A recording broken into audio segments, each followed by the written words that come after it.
ఉందని చెప్పి మా కంప్లైంట్ ఏం చేయలేదు ఆ రోజు. సరే ఇన్ని రోజులు మేము ఇబ్బంది పడ్డాము, ఈ రోజు మాకు మేలు జరిగింది గవర్నమెంట్ ద్వారాగా. ఇంతకు ముందు ఈ రోజు సత్యబాబు గారు ప్రెస్ మీట్ పెట్టి చాలా ఆస్వాదంగా మాట్లాడుతున్నారు.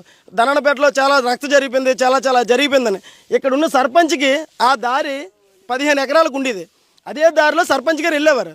ఆ సర్పంచ్ గారు ఈరోజు ఓట్ల కోసం కొనుక్కోవడం కోసమని, ఓట్లు దండుకోవడం కోసమని ఆ దారిని వాళ్ళకి అక్రమంగా ఇచ్చారు.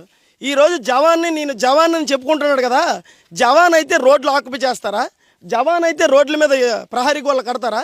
దానికి రంగు పూసి సార్ పవన్ కళ్యాణ్ చేశాడు, చంద్రబాబు చేశాడు, లోకేష్ చేశాడు అనడం సాధ్యం కాదు.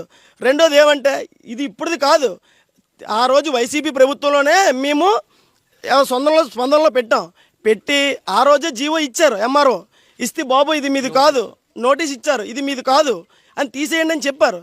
చెప్పితే మేము తీయం, నేను జవాన్ని, నా ప్రభుత్వం ఉంది, పైన సత్యబాబు ఉన్నాడు, పైన చిన్నసీన ఉన్నాడు, మమ్మల్ని ఏం చేస్తారు, ఎవడేం చేయగలడు మమ్మల్ని అని అరాచకాలు చేసుకుంటూ వచ్చారు. ఈరోజు ఉన్న సర్పంచ్ చాలామందిని భయాందోళనకి గురి చేస్తుంటారు. ఏంటని మేము ఇంకా ఉన్నామని ఈరోజు తెలుగుదేశం కూటమి వచ్చినా ఇంకా ప్రజలందరూ భయాందోళనలోనే ఉన్నారు ఈ ఊర్లో. ఎందుకంటే ఈ సర్పంచ్ గారు అరాచకాలు చూడలేకపోతున్నాం. ఇక్కడ వాళ్ళ ఇంటి దగ్గర ఒక ప్రజలందరికీ ఉన్న నుయ్యిని ఆయన ఆక్యుపై చేసుకొని ఎవడరా వస్తాడో ఆ ఇంటికని బూతులు తిడితే ఏ ప్రజలు ఇల్లు అడుగుతారండి? ఈరోజు సత్యబాబు గారు ఆస్పదంగా చెప్తున్నారు ఏంటని, అక్కడ అరాచకాలు చంద్రబాబే చేయిస్తున్నాడని. ఈరోజు సత్యబాబు గారు చెప్తున్నారు కదా, సత్యబాబు గారిని ఒక విషయం అడుగుతున్నాను. సత్యబాబు గారు మీరు 2022లో జగనన్న కాలనీ కోసం ఇక్కడ ఉన్న యాదవ్ సోదరులది మీరు ఎందుకు ఆ రోజు బలవంతకరంగా తీసుకున్నారు?